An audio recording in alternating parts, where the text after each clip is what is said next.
December 9న నూతనంగా ఎన్నికైన శాసనసభ్యుల పదవీ ప్రమాణ స్వీకారం చేపట్టారు.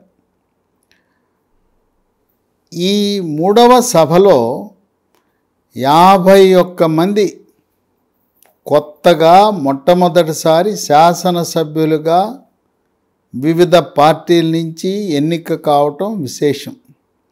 అంటే తొలిసారిగా శాసనసభ మెట్లెక్కిన వారు 51 మంది. 119 సభ్యులకు ప్రమాణ స్వీకారం చేయించాలనే సంకల్పంతో ప్రోటెం స్పీకర్గా అక్బరుద్దీన్ ఓవైసీని ప్రభుత్వము నియమించడం జరిగింది. ఇదే వివాదాస్పదమైంది. సాధారణంగా ప్రోటెం స్పీకర్గా మనకున్న ఆచార వ్యవహారాలు ఉమ్మడి ఆంధ్రప్రదేశ్లో కానీ భారతదేశంలో ఏ రాష్ట్రంలో అయినా కూడా 2 అంశాలను పరిగణలో తీసుకుంటారు. మొదటిది, ఎక్కువసార్లు ఎమ్మెల్యేగా ఎవరు గెలిస్తే ఏ పార్టీ వాళ్ళైనా వాళ్ళు ప్రోటెం స్పీకర్ అవ్వాలి. 2, ఇద్దరూ సమానంగా గెలిచి ఉంటే అప్పుడు వయస్సుకు ప్రాధాన్యత ఇవ్వాలి. పెద్ద వయసు ఎవరికుంటే వాళ్ళను ప్రోటెం స్పీకర్గా పెట్టాలి. ప్రస్తుత సభలో 8 సార్లు గెలిచిన ఏకైక వ్యక్తి కేసీఆర్ హాస్పిటల్లో ఉన్నాడు. కనుక తదుపరి 6 సార్లు గెలిచిన శాసనసభ్యులు ఉన్నారు. 6 సార్లు గెలిచిన శాసనసభ్యులు బీఆర్ఎస్ పార్టీ తరపున పోచారం శ్రీనివాసరెడ్డి, దానం నాగేందర్, తలసాని శ్రీనివాస యాదవ్. ఎంఐఎం పార్టీ తరపున అక్బరుద్దీన్ ఓవైసీ ఉన్నాడు. ఈ నలుగురిలో సీనియారిటీ పరంగా, వయసు పరంగా అన్ని రకాలుగా మంత్రిగా పనిచేశాడు పోచారం, సభాపతిగా పనిచేశాడు పోచారం, స్పీకర్గా పనిచేశాడు పోచారం. ఏ రకంగా చూసినా పోచారం శ్రీనివాసరెడ్డి ప్రోటెం స్పీకర్ కావాల్సి ఉన్నది.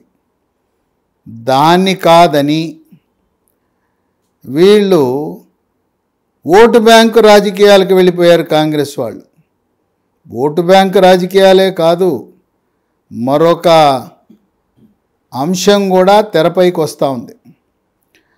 టీఆర్ఎస్ పార్టీ ఆవిర్భావానికి ముందు ఎంఐఎం పార్టీ వాళ్ళు కాంగ్రెస్ పార్టీతో మైత్రిలో ఉండేవారు, సహచర్యంలో ఉండేవారు, పొత్తులో ఉండేవారు, కలిసి పనిచేసేవారు. అలాంటిది టీఆర్ఎస్ పార్టీ ఆవిర్భావం తరువాత టీఆర్ఎస్తో కలిసి పనిచేస్తూ ఉంది ఎంఐఎం. ఇంకా ఆరోపణలు ఏ స్థాయికి వెళ్ళినాయి అంటే కేసీఆర్ సారు వారు కారులో వెనక సీట్లో పడుకుంటే స్టీరింగు అసదుద్దీన్ ఓవైసీ చేతిలో ఉన్నదనే ఆరోపణలు ఉన్నాయి. ప్రముఖంగా కమలనాథులు ఈ రకమైన ఆరోపణలు చేస్తున్నారు. అటువంటి అవినాభావ సంబంధం ఉన్న బీఆర్ఎస్ పార్టీకి ఎంఐఎం పార్టీ మైత్రిని విడదీసి అవసరానికి ఎప్పుడైనా అవసరం వస్తే ఆ 7 సభ్యుల యొక్క మద్దతు పొందటానికి ఏదైనా కారణం వల్ల అసంతృప్తితో ఉన్న అసమ్మతి ఎమ్మెల్యేలు ఎవరైనా తోక తిప్పితే, బయటికి పోతే ఈ 7 సభ్యుల మద్దతు పొందటానికి ఈ రోజున మైత్రి బంధము కాంగ్రెస్కి ఎంఐఎంకి ప్రారంభము. ఎంఐఎంకి అక్బరుద్దీన్ ఓవైసీని ప్రోటెం స్పీకర్గా నియమించటమే. ఎంఐఎం పార్టీ వాళ్ళకు కావాల్సింది వ్యాపార ప్రయోజనాలు. ఏ ప్రభుత్వం ఉన్నా వాళ్ళ మాట సాగాలి, వాళ్ళు చెప్పిందే వేదము.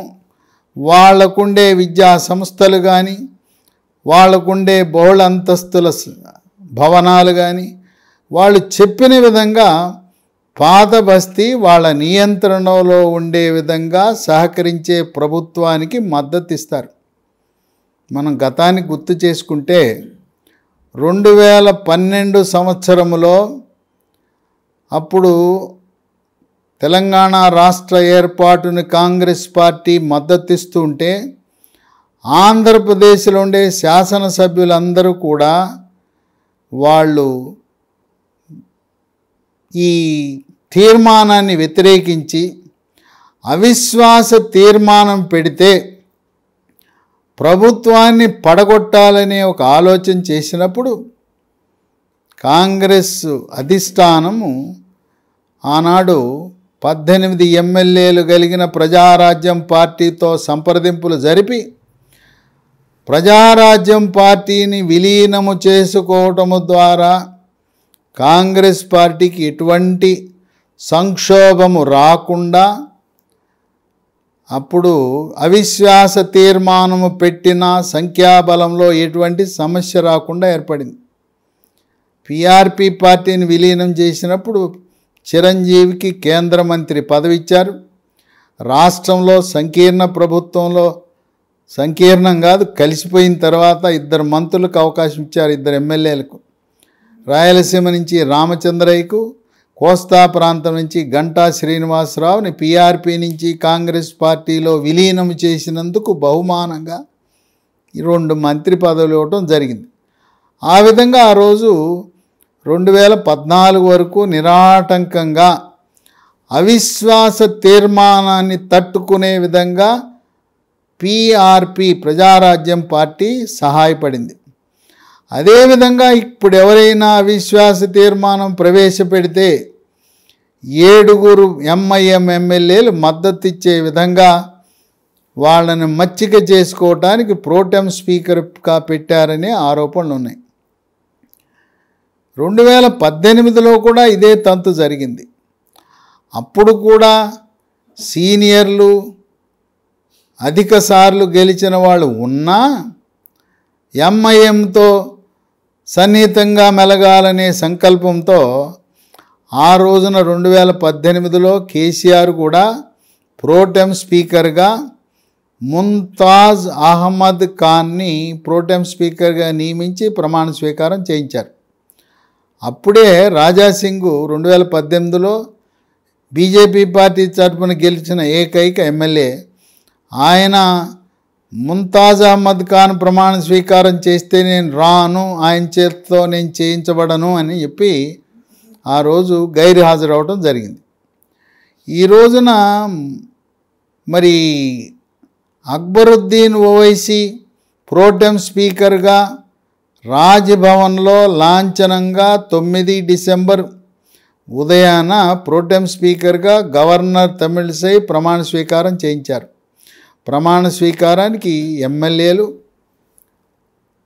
వివిధ పార్టీల వాళ్ళు వస్తే Bharatiya Janata party బహిష్కరించింది. Pro tem speaker యొక్క ప్రమాణ స్వీకారాన్ని బహిష్కరించింది. ఈరోజు సభను కూడా బహిష్కరించారు భారతీయ జనతా పార్టీ కమలనాథులు ఎమ్మెల్యేలు. 8 మంది బీజేపీ ఎమ్మెల్యేలు ఉదయాన్నే 8:30కే పాత బస్తీలో ఉండే భాగ్యలక్ష్మి దేవాలయానికి వెళ్ళి కిషన్ రెడ్డి రాష్ట్ర అధ్యక్షుడితో కలిసి పూజలు నిర్వహించి ఆ తరువాత అమరవీరుల స్తూపము అక్కడ నివాళులర్పించి రాష్ట్ర పార్టీ కార్యాలయంలో చర్చించుకుని అక్బరుద్దీన్ ఓవైసీ ఆయన చేత ప్రమాణ స్వీకారం చేయించుకోవటం ఇష్టం లేక బహిష్కరించారు. తదుపరి రంగారెడ్డి జిల్లాకు చెందిన వికారాబాద్ నుంచి గెలిచిన కాంగ్రెస్ ఎమ్మెల్యే గడ్డం ప్రసాద్ కుమార్ లాంఛనంగా స్పీకర్గా ఎంపిక కాబోతున్నాడు. ఏకగ్రీవంగా ఎంపిక కాబోతాడు. ఆయన దళిత సామాజిక వర్గానికి చెందిన వ్యక్తి. గతంలో మంత్రిగా పనిచేసిన అనుభవం కూడా ఉంది. ఈ రోజున 10 మంది ఎమ్మెల్యేలలో 8 మంది బీజేపీ ఎమ్మెల్యేలు సభకు గైరు హాజరవటం అనేది విశేషం. కేసీఆర్ కూడా ప్రమాణ స్వీకారం హాస్పిటల్లో ఉండటం వల్ల రాలేదు. కేసీఆర్ యొక్క ఆరోగ్య పరిస్థితిని పర్యవేక్షిస్తూ హాస్పిటల్లో తండ్రి వద్ద ఉన్న కేటీఆర్ కూడా ప్రమాణ స్వీకారానికి రాలేదు. వీళ్ళు సభ్యులు కోరిన విధంగా తదుపరి స్పీకర్ ఎన్నిక అయిన తరువాత వారితో ప్రమాణ స్వీకారం చేయించే వసతి ఉన్నది. ఇక భారతీయ జనతా పార్టీ తరపున శాసనసభాపక్ష నేతగా ఎవరుంటారనే ఆసక్తి నెలకొన్నది. ఇది జాతీయ పార్టీ అధ్యక్షుడు జేపీ నడ్డా, అమిత్ షా, ప్రధానమంత్రి మోదీ ముగ్గురు కూడా కలిసి మాట్లాడుకుని నిర్ణయించుకుని ఇక్కడ తెలంగాణ రాష్ట్ర శాసనసభ బీజేపీ పక్ష నేతను నియమిస్తారు.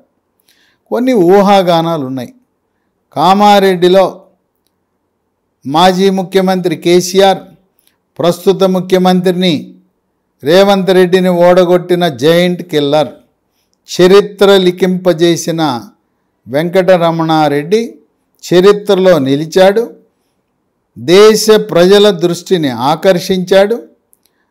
ఆయన కేసీఆర్ని 2వ స్థానానికి నెడితే ప్రస్తుత ముఖ్యమంత్రి 3వ స్థానానికి నెట్టబడ్డాడు. అందువల్ల వెంకటరమణారెడ్డికి శాసనసభాపక్ష నేతగా అవకాశం కల్పించడం సమంజసమని హైకమాండ్ భావిస్తున్నట్టుగా వార్తలు వెలువడుతున్నాయి. అయితే మరొక 2 పేర్లు కూడా పరిశీలనలు ఉన్నాయి. నిర్మల్ నుంచి గెలిచిన మహేశ్వర్ రెడ్డి, ఇది 2వసారి. వెంకటరమణారెడ్డి మొదటిసారి.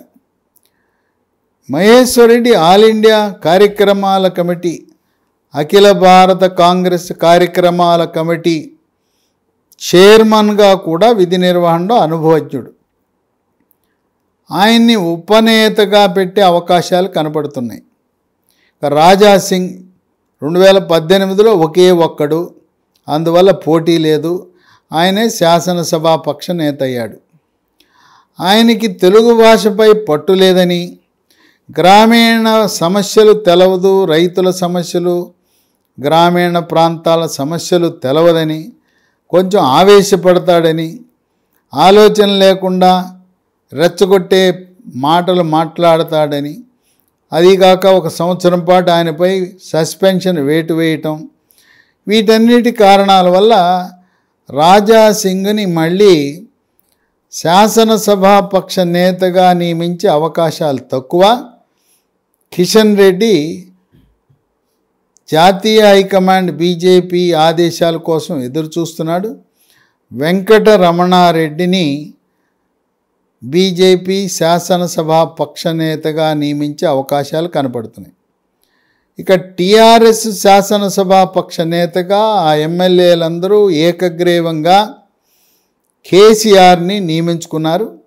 కేసీఆర్కి క్యాబినెట్ హోదా ఇస్తారు. ఆయనకి ఉపనేతలుగా కేటీఆర్, అలా కేటీఆర్తో పాటు హరీష్ రావు లాంటి వాళ్ళు సహకరించడం జరుగుతుంది. ఎంఐఎం పార్టీ తరపున గతంలో లాగా అక్బరుద్దీన్ ఓవైసీని ఎంఐఎం పార్టీ తరపున శాసనసభాపక్ష నేతగా నియమిస్తారు. ఇక సిపిఐకి ఒకే ఒక సభ్యుడు కూనంనేని సాంబశివరావు. కూనంనేని సాంబశివరావు సిపిఐ పార్టీ శాసనసభాపక్ష నేతగా వ్యవహరించడం అనేది అది సాధారణంగా జరిగే విషయం. ఒకే ఒక్కడు ఆయన ఆ పార్టీ తరపున అధికార పార్టీతో పొత్తులో కలిసి గెలిచాడు. ఆ విధంగా శాసనసభాపక్ష నేతల ఎంపిక ప్రక్రియ జరగబోతా ఉన్నది.